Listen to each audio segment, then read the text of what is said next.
Magandang araw po mga kaibigan at mga kapatid.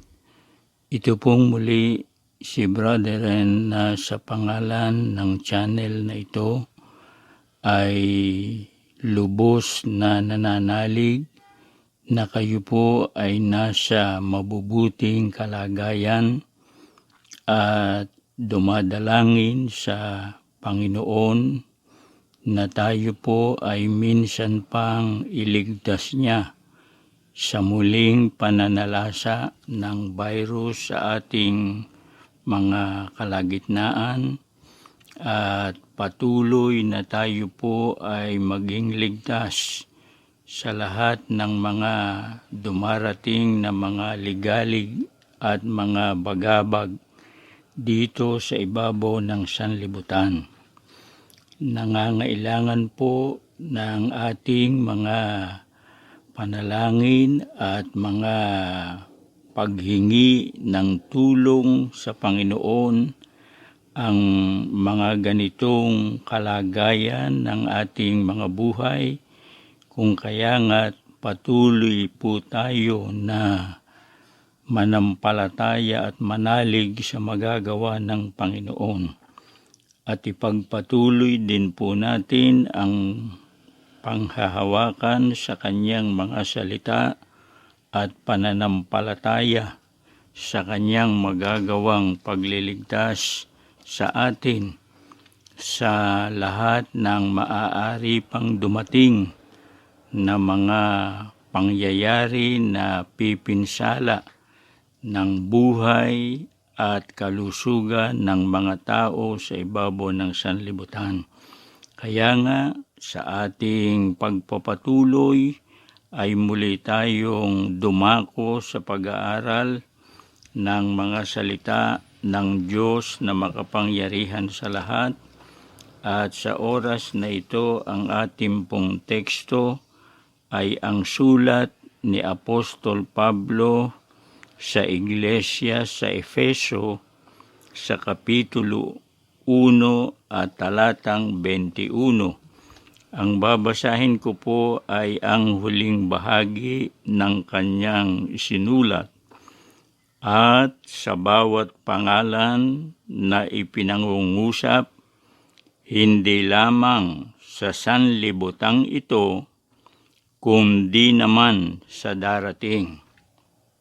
Sana po ay napansin natin ang sinasabi sa sulat ng apostol na si Pablo. Meron po siyang binanggit dito na sanlibutang ito at gayon din naman doon ang wika sa darating.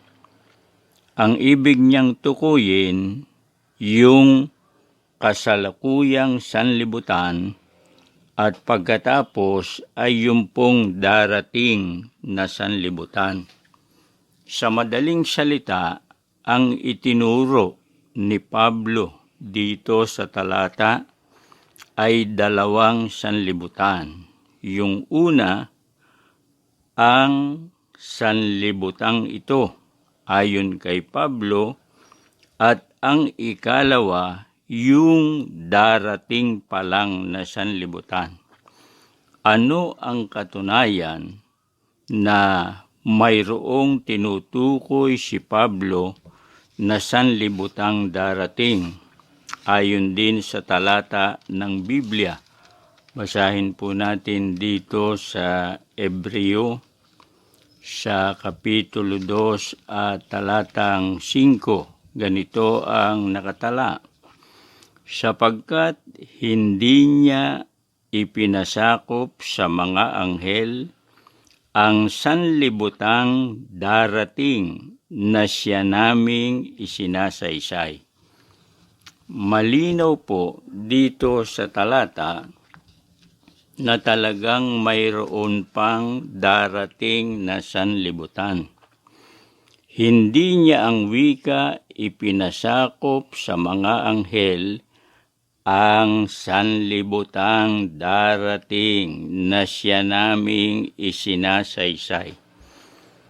Kung doon sa sulat ni Pablo sa Efeso 1:21 ay gumamit siya ng panghalip at hindi niya inulit yung salitang sanlibutan na yun ang kanyang tinutukoy, darating na sanlibutan, dito po maliwanag.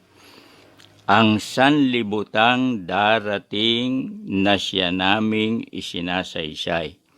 Kaya kung maliwanag doon sa Efeso na may binanggit na sanlibutang ito si Apostol Pablo, ay dapat po nating maalaman na bukod sa sanlibutang ito, meron pang darating na sanlibutan. Ngayon, ano po ba yung tinutukoy ni Pablo na sanlibutang ito? O yung sa ngayon? Hindi po yung darating, basahin natin yung sanlibutan na kasalukuyan na binabanggit ng apostol dito sa Gawa 17:24. Si San Pablo rin ang may sabi, ang Diyos na gumawa ng sanlibutan at ng lahat ng mga bagay na naririto, siya palibhasa ay Panginoon ng langit at ng lupa. Yung pong sanlibutang ito na itinuro ng apostol na si Pablo, ito po ang sanlibutan na ginawa ng Diyos ayon din sa Kanya. Ano po ang bumubuo sa sanlibutang ito? Yun ang wikang langit, lupa, at lahat ng mga bagay na naririto. Gaya po ng dagat, gaya ng mga bukal sa lupa, at doon naman sa langit, yung mga nilikha ng Diyos, gaya ng araw, ng buwan, mga bituin, at mga iba pang heavenly bodies. Dito sa lupa, burol, bundok, sa makatwid bagay, siyang bahagi ng mga bagay na nilikha ng Diyos na naririto. Ang tinutukoy ni Pablo na sanlibutang ito po ang tinatahanan natin na pinaglagyan sa atin ng Diyos. Ito po ang mundo o daigdig na ating kinaroroonan. Ito po ang pisikal na mundo o sanlibutan na kaya po ito narito sapagkat ginawa o nilikha ng Panginoong Diyos. Ito ang unang sanlibutan na binanggit ni Pablo doon sa kanyang sulat sa mga taga-Efeso. Ano po ang mangyayari sa sanlibutang ito ayon din sa nakasulat sa kasulatan? Meron po bang mangyayari dito sa langit, lupa, mga gawang nasa langit, mga gawang nasa lupa? Ayon sa salita ng Diyos, basahin po natin dito sa 24 ng Mateo. At ang talata ay 3, babasahin po natin yung huling bahagi. Sabihin mo sa amin, kailan mangyayari ang mga bagay na ito? At ano ang magiging tanda ng iyong pagparito at ng katapusan ng sanlibutan? Ano po ang mangyayari na nakatakda na mangyari dito sa sanlibutang ito o sa sanlibutan na ating kinaroroonan? Sabi po ng mga apostol sa Panginoon, Sabihin mo sa amin, kailan mangyayari ang mga bagay na ito? May pangyayari na nakatakda. Ano po yun? Ano ang wika ang magiging tanda ng iyong pagparito at ng katapusan ng sanlibutan?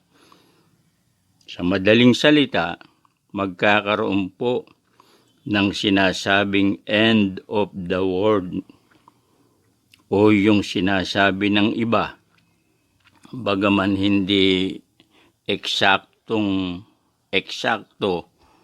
magugunaw ang wika ang mundo. Pero ang mas angkop na sabihin, mapupugnaw. Kasi yung gunaw ng mundo nangyari sa pamamagitan ng bahang gunaw nung panahon ni Noe, ngunit yun po ay tungkol lamang sa sanlibutan ng masasama o sa mga tao. Yung lupa o yung earth, yung langit, nananatili pa, bagaman nagkaroon ng bahang gunaw. Ang mga nakasulat sa Biblia, matatapos ang sanlibutan o may katapusan ang mundo o daigdig, pero sa pamamagitan po ng matinding init, mga magulang at mga kaibigan. Kaya mapupugnaw ang wika, matutunaw ang langit at ang lupa. Kaya dito rin sa Kapitulo 24, hindi ba may sinabi ang Panginoon dun sa talatang 35, ang langit at ang lupa ay lilipas, mawawala, mapaparam. Yan po ang mangyayari dito sa sanlibutang ito na tinutukoy ng Apostol Pablo. Ayaw man ng tao, tutol man ng tao, gaya ng mga saksi na mamanahin daw nila ang lupa, mangyayari po itong sinasabing katapusan ng mundo o ng sanlibutan. Kaya yung mga saksi na nagsasabing mananahan sila sa lupa o sa earth magpakailanman, pag tinunaw ng Diyos sa pamagitan ng matinding init yung langit at yung mga gawang nasa langit, yung mga heavenly bodies, yung araw, yung buwan at mga bituin, yun po ang tutunaw din sa mga saksi na nagsasabing mamanahin nila ang lupa. Kaya tutol man ang ibang tao, wala pong makapipigil dito sa sinasabing katapusan ng sanlibutan o yung end of the world na sinasabi o yung pagpugnaw ng Diyos sa pisikal na sanlibutan. Ito po muna ang ating teksto at may pag-aaralan pa tayo sa makatwid bagay yung tungkol sa sanlibutang darating.